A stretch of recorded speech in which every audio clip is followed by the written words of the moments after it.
5h, 7h, Mathieu Noël. Voici pour les principaux titres de ce 23 novembre 2018. Et aujourd'hui, vous le savez, on vient de le dire, c'est le Black Friday. L'occasion rêvée d'acheter tout ce dont on n'a aucunement besoin, c'est vrai, mais à moins 40%. Bonjour Céline Charveria. Bonjour. Vous êtes directrice de l'IEEP, l'Institute for European Environmental Policy. Pas facile à dire. Aujourd'hui, c'est vrai, c'est humain. Beaucoup d'entre nous ont tendance à se précipiter sur les bonnes affaires, à guetter les journées de super promo comme aujourd'hui ce Black Friday. Sauf qu'en fait, ce genre de journée nous pousse à surconsommer. Ce qui est bon pour notre portefeuille, c'est pas bon du tout pour la planète en fait. Non, c'est pas du tout bon. Le problème de la surconsommation, des achats compulsifs, c'est que ça coûte très cher à la planète.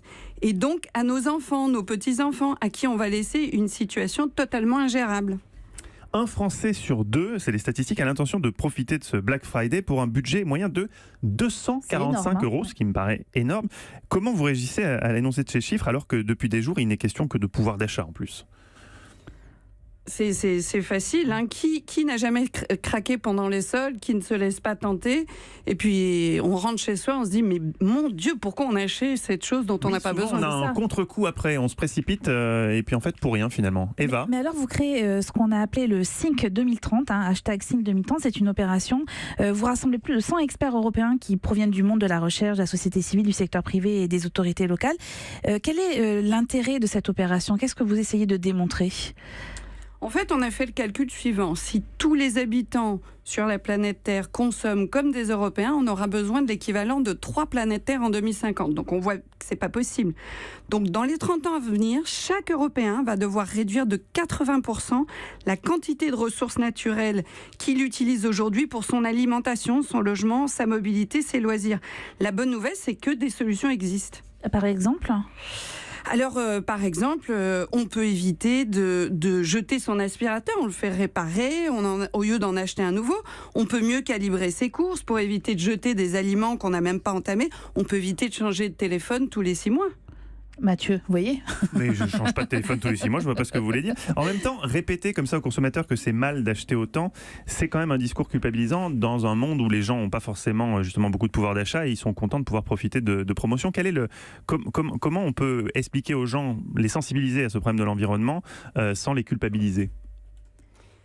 Les chercheurs doivent parfois dire des vérités dérangeantes, mais notre but, c'est pas de faire porter le chapeau aux consommateurs. Notre message central, c'est pour le monde politique. Il faut changer les pratiques de l'industrie par le biais des politiques européennes.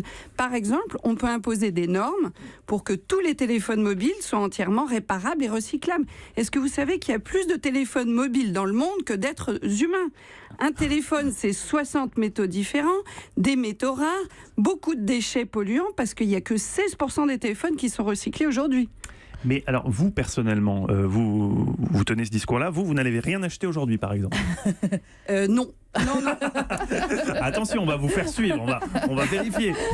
Mais moi, quand j'ai envie de nouveautés, maintenant j'achète des vêtements d'occasion, ou alors j'organise une fête avec mes amis, durant laquelle on s'échange des vêtements qu'on met plus.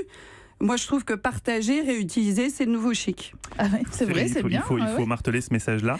La question que je voulais vous poser tout à l'heure, vous parliez de normes et vous vous adressiez aux politiques. Est-ce qu'il ne faudrait pas tout simplement réguler, je ne sais pas si c'est possible aujourd'hui, mais réguler ce genre de journée? Est-ce qu'il y a trop de journées autorisées comme ça avec des soldes monstres? Est-ce que c'est pas aux politiques de dire tout simplement non, on ne peut pas faire de Black Friday tous les ans, on ne peut pas faire tant de journées promotionnelles parce qu'il n'y a pas que le Black Friday, il y a plein de journées comme ça où les commerçants ont le droit de faire beaucoup de promos. Non, je pense qu'effectivement, le monde politique doit s'emparer de ce sujet. On a un prochain Parlement européen qu'on va élire en 2019. Il faut vraiment qu'ils agissent. Dans notre rapport, on donne 30 propositions très concrètes qui pourraient concilier protection de la planète, qualité de la vie. Donc, il faut voir des mesures de bon sens dans tous les programmes des partis, y compris de dire que les journées comme le Black Friday, qui viennent en plus des États-Unis, c'est pas du tout quelque chose d'européen, on peut s'en passer. Merci beaucoup, Céline Charveria.